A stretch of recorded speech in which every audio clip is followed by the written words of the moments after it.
Yeah, so this is primarily a CW radio, but I just gave a blast of single sideband there, and you could see hear the difference between the 1 and 3 kilohertz filters.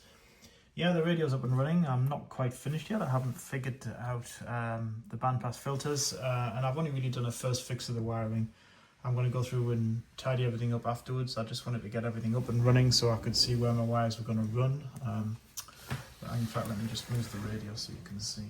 So I've got quite a rat's nest in here at the moment. I was lacking some shielded cables, so I've used some of this RF.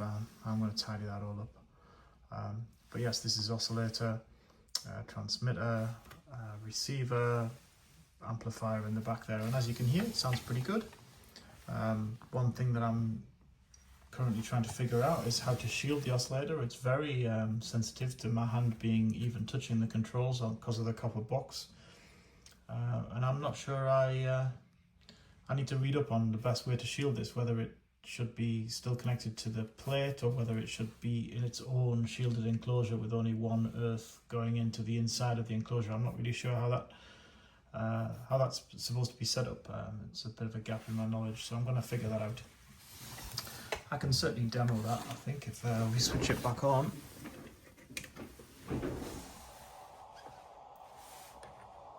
Let's find that CW again.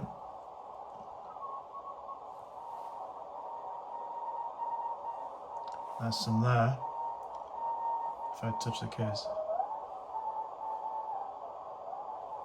Even if I touch the...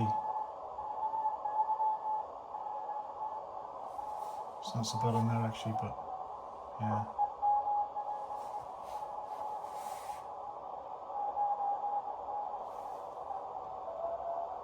The other thing I'm thinking is that this filter may well be good enough now. Now I figured out how to work that. If you see the previous video where I went back and looked at the 1 kilohertz filter, and I've wired that in now.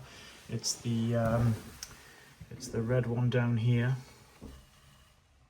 alongside the 3 kilohertz here. And now I've got the impedances matching. It sounds really good actually. But I do have 2 CW filters. I've got this one, which I did the video, which I built. This is the Hypermite.